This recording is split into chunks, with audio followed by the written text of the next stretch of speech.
है, दिख रहा है। हाँ ठीक है, ठीक है, मेरे को तो तुम दिख रहा है। दिख रहा हो क्या? मैं तो अपने आप को देख ही नहीं पा रहा हूँ। Okay, so we can start. Our today's session is on know your niche. Niche, ठीक है.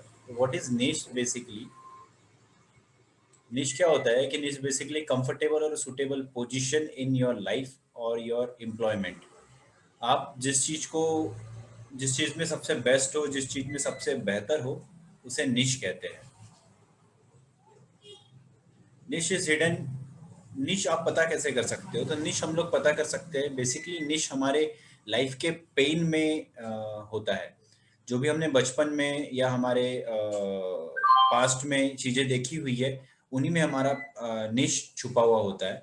जैसे कि हम लोग हमारी लाइफ में कई बार देखते हैं कि हमें लीडरशिप बचपन से करना पसंद होता है, और कुछ समय बाद हम लोग जब 10वीं या 11वीं के आसपास पहुंचते हैं तो हम लोग अपनी चीज़ें छोड़ देते हैं और रेगुलर लाइफ में पड़ जाते हैं.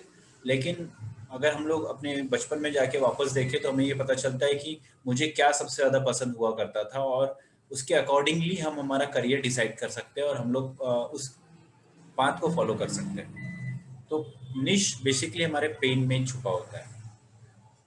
आप लोगों को कुछ क्वेश्चंस अपने आप से पूछने चाहिए कि कैसे आप आपका निश फाइंड आउट कर सकते हैं. तो निश हम लोग फाइंड आउट कर सकते हैं लाइक, आप पूछिए अपने आप से कि what is my passion, what is my skill, and what problem I can solve for the society.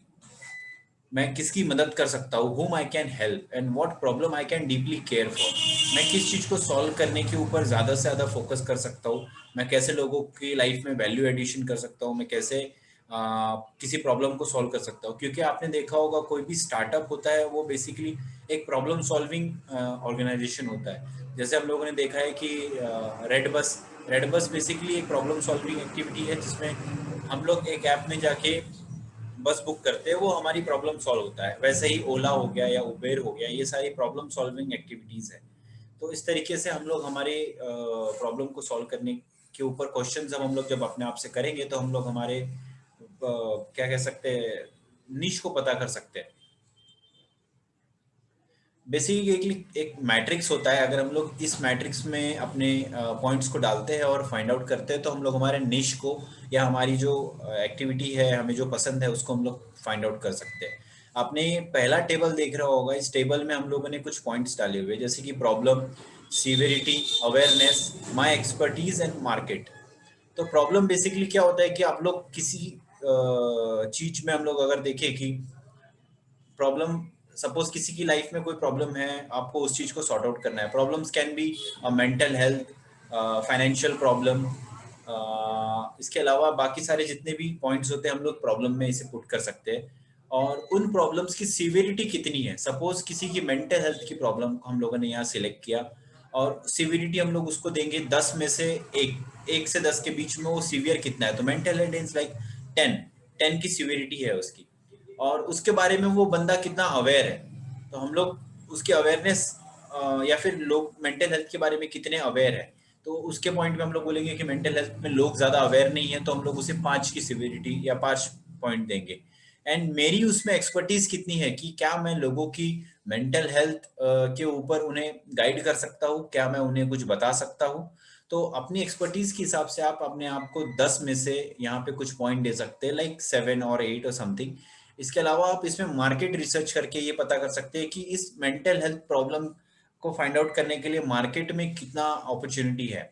क्या मार्केट में लोग अवेलेबल है जो इस चीज को बता सकते हैं, इस चीज के बारे में बता सकते हैं और नहीं बता सकते, और इसके अकॉर्डिंगली आप इसको पॉइंट दे सकते हैं. और एट दी एंड आप जब टोटल करोगे तो आपको पता चल जाएगा कि ये प्रॉब्लम कितनी ज्यादा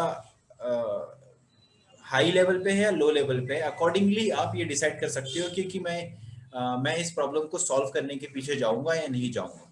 इस तरीके से आप लिस्ट डाउन जब करोगे चीजों को, तो आपको पता चलेगा कि आपकी एक्सपर्टीज किस चीज में और आप क्या प्रॉब्लम बेसिकली सॉल्व कर सकते हो. इसके अलावा एक और सेकंड मैट्रिक्स होता है जिसमें हम लोग हमारे ऊपर एनालिसिस करते हैं, जिसमें हम लोग skill, demand, competition, my expertise और मार्केट पे फोकस करते हैं. स्किल में हम लोग ये ध्यान देते हैं कि अगर मैं एक ऐप डेवलपर हूं तो मैं ये देखूंगा कि मुझे कौन कौन से लैंग्वेजेस या सॉफ्टवेयर आते हैं, तो ये मेरी स्किल्स मैं वहां पे नोट डाउन करूंगा. मैं उस स्किल्स को कोई फोटोग्राफर होगा, कोई किसी और किसी चीज में काम करता होगा, तो वो उसकी स्किल्स वहां डाउनलोड कर सकता है कि मैं स्ट्रीट फोटोग्राफी करता हूँ या मैं क्या करता हूँ या क्या नहीं करता हूँ। उसके बाद में डिमांड हम लोग देखेंगे कि उस स्किल की डिमांड मार्केट में कितनी है। सी प्लस लैंग्वेज की डिमांड कितनी है मार्केट में, जावा की डिमांड कितनी है मार्केट में, उसके हिसाब से हम लोग वहाँ पे उसे पॉइंट आउट करेंगे। उसके बाद में हम लोग उसका कंपटीशन देखेंगे कि उससे उसके अलावा उस चीज में कौन से कंपटीशन ज्यादा है, उसको हम लोग पॉइंट आउट करेंगे। साथ में मेरी एक्सपीरियंस या मेरा एक्सपर्टीज कितना है सी लैंग्वेज में या फोटोग्राफी में या फिर ब्लैक एंड व्हाइट फोटोग्राफी में, इन सब चीज़ों को मैं मार्क करूंगा और यहाँ पे मार्केट सर्वे करूंगा।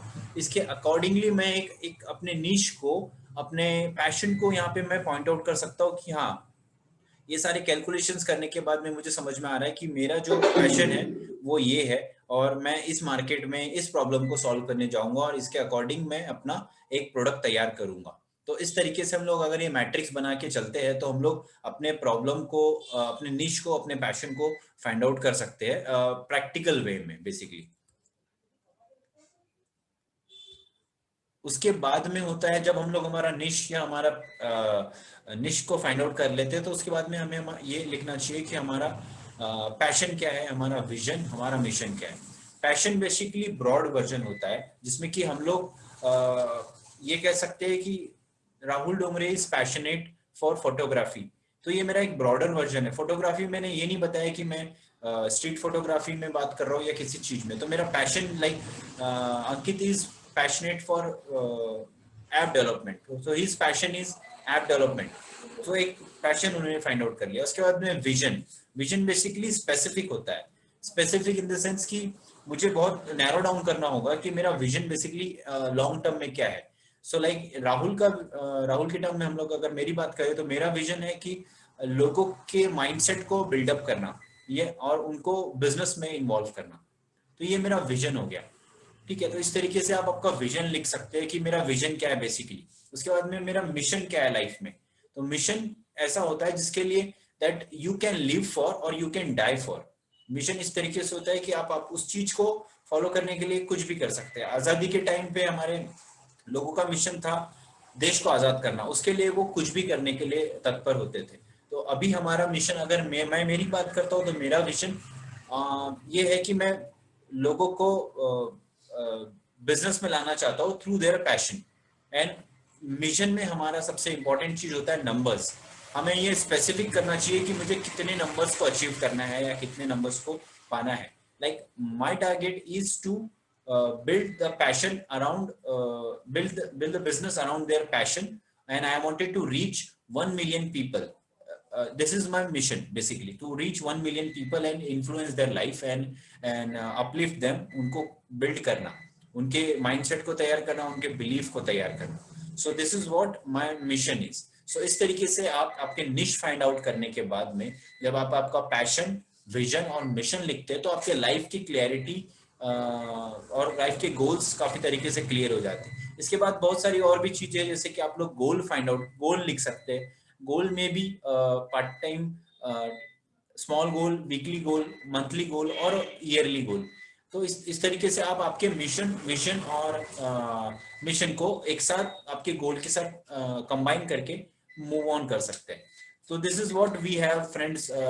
थैंक यू सो मच, आप लोगों ने आपका समय दिया एंड बिलीव ब्रिनर के इस एपिसोड में आप लोग आए। Thank you.